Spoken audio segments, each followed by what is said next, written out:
Part 2. Trying to get this thing started on what little bit of fuel it's got, so we could see how good oil pressure we've got.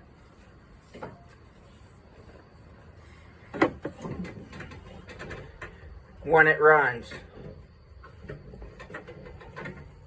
2, 3. That's about 3. And that's 4. Alright, here we go. Nope, still didn't start. Alright, do it again.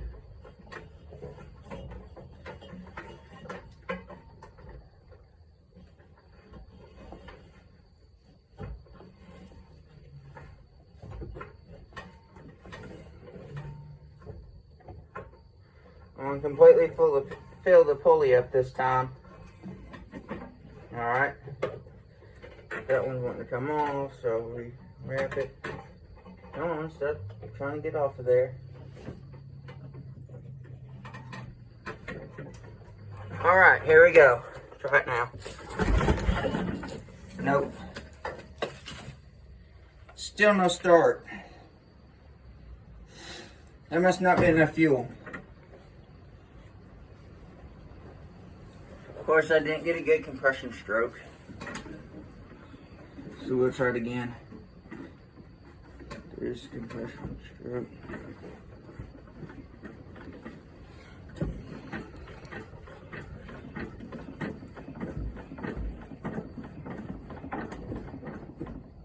Just trying to spin it back and forth, see what. I'm just taking it back and forth, seeing what, if it moved or not.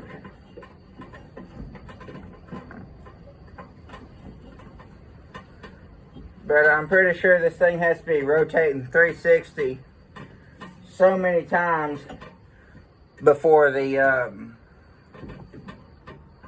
oil pressure comes up.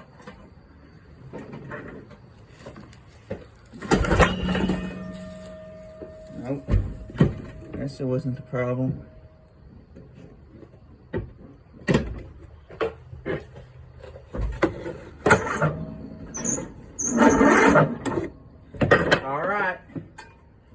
We're going to have to wait till it gets some gas. But in the meantime, we'll run the starter motor. With what little bit of battery it's got.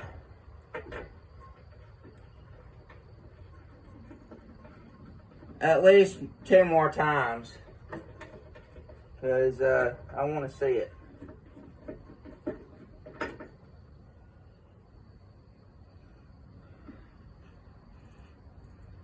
Had no fuel getting to it.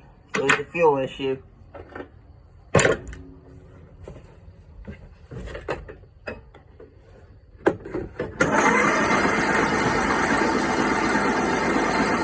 $40 PSI.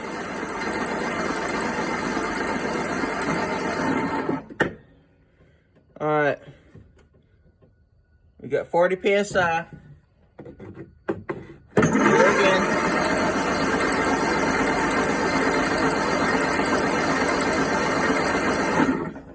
Almost 40 PSI.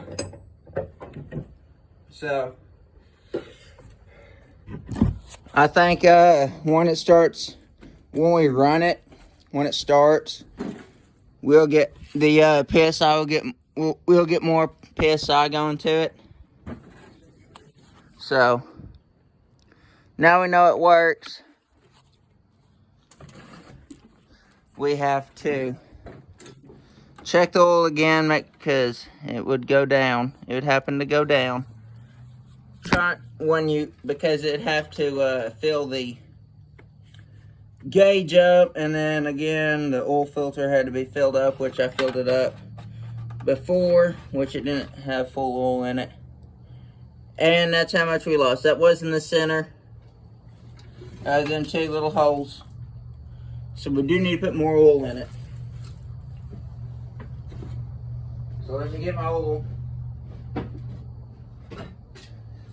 Finally, I have something that works. that has an oil pressure gauge.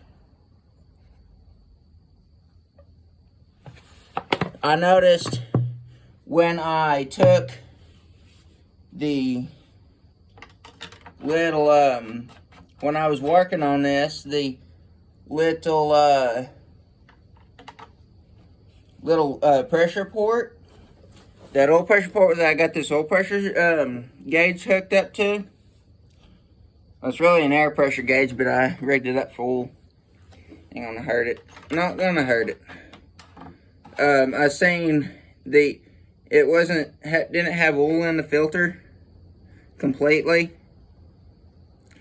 I was thinking it did. When I rolled it around, it pumped it through. And just put a very small touch more. Try to get it as perfect as I can. But I seen the oil filling up, and it started coming out of it. So I'm like, yeah, that's pressure port. And just kind of thought of it like that. Just kind of thinking that. And then when that little grease hose that I have on it, that's hose clamped to the air hose, that thing, well, there was a bunch of grease in it, in that little tubing. And then it built up enough pressure to push that grease out. I couldn't blow it out with my mouth. I tried. Perfect. Good on oil. And then I cranked it over some more, and then I just kept cranking it over. Grease came out, just a long string of grease came out, and then started shooting oil. So I'm like, okay, we're good. Now that I've done that, we're gonna check again for oil pressure. Oh wait, I used this, didn't I? No wonder. Come here. Thank you for coming here. We're gonna use you as a phone stand, little oil jug. Okay, I will do what you say. Thank you, oil jug. You're welcome. Okay, now I'm just acting like an idiot. But okay. Alright, here we go again.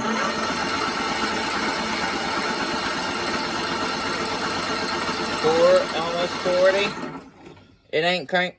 Once I get it running at idle, it'll probably push 45, 50 PSI. Full throttle, probably around 50 or 60 is what I'm guessing. From turning it over, and that's not even idle RPM at all. It's building 40 PSI. So this thing's going to be a pressure monster. That's actually really good, though, that the oil pressure's that high. Because that means it'll squirt it'll spray the oil, like on the Caterpillar C15s and C15 6NZs, the C15 MBNs, the C15 Acert, the C13, C12, all them big diesel engines. Probably a Cummins X15 and IX15, probably a PACCAR MX13. It'll have, of course, the cylinders will be straight up. This one's on its side, but have little pressure ports spraying oil into the piston and the cylinder, and the connecting rod that little wrist pin where it connects to where the rod connects to the piston. Sprays it in there and sprays it in at a couple different spots. So I don't know if this engine's got it or not. Probably does, because it's pressured. It's got a pressure lubrication system. Because it says it right here. Pressure lubrication system with spin-on oil filter. It's got a Brooks & Stratton overhead valve power plus, cast iron cylinder sleeve, and then 2-year warranty and all this and that, and it's a Vanguard. So, yeah. If it didn't have no very good oil pressure, which it does, it's got great oil pressure. I was going to say, well, it's a Vanguard. We don't need oil pressure that bad. But, obviously we do. Now I got to route it to where I want it.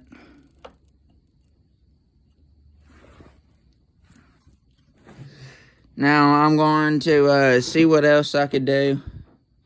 Probably let that sit on there for about 5 more minutes on this battery, or maybe 10 more minutes or so.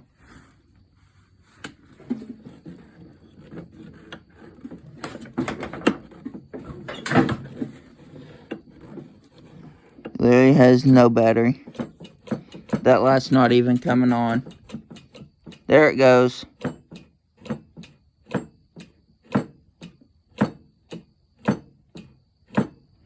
Now it's got battery. Turn the switch off and back on. Alright, we got juice going to it now. Alright, so I'm going to let that battery sit there for a bit. See what we get. Now, since I moved the seat, I want to turn move back and forth, make sure it's not that battery interfering with connections. Yeah. This gauge, it came off of a... Dang, there's no leaks in it. I didn't even clamp that on there. See, I didn't even clamp that on there. I just screwed it on, threaded it on.